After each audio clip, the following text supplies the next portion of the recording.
In Denmark, there has been much anticipation regarding what the next step in the academic life of the heir to the throne would be. In July, Prince Christian completed his secondary education at Ordrup Gymnasium, leaving it uncertain what path he would choose next.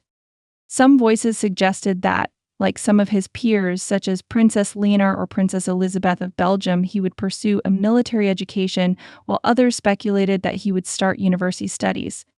However, neither of these scenarios occurred. This Friday, the Danish royal household confirmed that Christian has decided to move to Africa. In an official statement from the royal court, it was announced that the prince would be living on the African continent. On September 4, the crown prince will depart for a long stay in East Africa.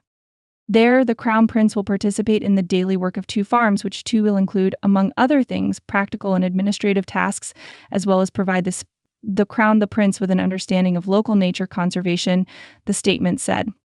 However, Christian already has a return date to Denmark, and it is planned that he will come back home in December. Until then, we will not know more about the future academic steps of the firstborn of Frederik and Mary. The royal court statement also explains that the royal family has a long tradition whereby heirs to the throne spend extended periods abroad in their youth, allowing them to develop and learn about the world. For example, in 1986, His Majesty the King participated in an expedition to Mongolia dedicated to nomads, and in 1989 he worked for a year at a vineyard. Her Majesty Queen Margrethe also undertook important trips to Eastern and Southern America in the 1960s. It was not specified which country in East Africa Christian will be residing in, as they do not want the press to find him. In fact, the statement clearly states that Christian wishes to maintain privacy in this new adventure. The royal couple and the crown prince hope that it will be understood that the stay abroad will be private from start to finish. For this reason, no further details of the stay are being published. The heir to the Danish throne, Prince Christian, continues to demonstrate a complex dynamic between personal freedom and the duties inherent to his royal status. Recent events surrounding the young prince raise questions about how ready he is to take on the responsibilities of his future position and have sparked considerable discussion among the kingdom's subjects. Upon coming of age, Christian has entered a new chapter of his life where his every move is closely scrutinized and evaluated by the public. Unlike his peers from other European royal houses, he has already found himself in the spotlight several times due to his behavior. In particular, his fondness for festivals has raised concerns among Danes that he might follow in the footsteps of his father, King Frederik, known for his colorful youth. Christian's absence from significant events such as the Olympic Games in Paris reinforces the impression of his unpredictability.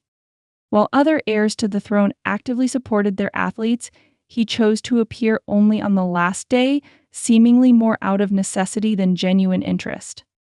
This lack of enthusiasm and involvement is beginning to raise questions not only among Danes but also in international circles, where heirs to the throne are generally expected to represent their countries with special dedication.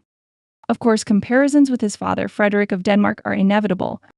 The king, whose photos in Madrid left a mark on the royal family's reputation that Christian now has to clear away.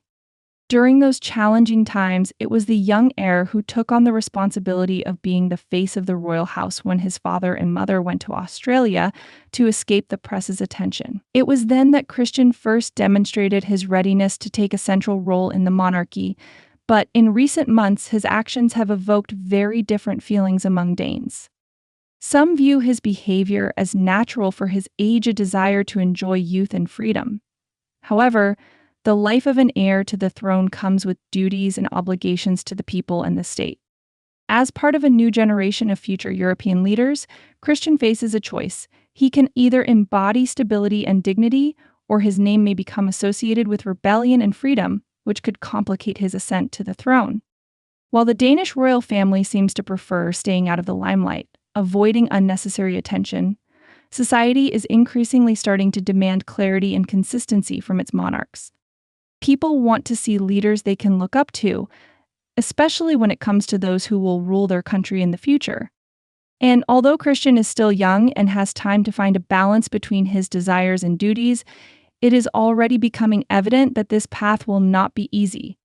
Summing up the events surrounding Prince Christian's trip to East Africa, it can be said that this decision is an important turning point in his life. On the one hand, it is an opportunity for the young heir to the throne to distance himself from the bright lights of the royal court and the media, immerse himself in new cultures, and enrich his life experience. On the other hand, this step also highlights the complexity of his position, caught between personal aspirations and duty to the monarchy. The trip to Africa can certainly be seen as a chance for Christian to become more mature and prepared for the challenges that await him in the future.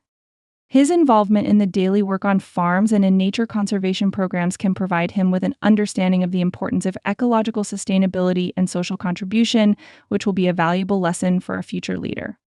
However, at the same time, this decision can also be seen as a way to avoid the attention and demands placed upon him by his royal role.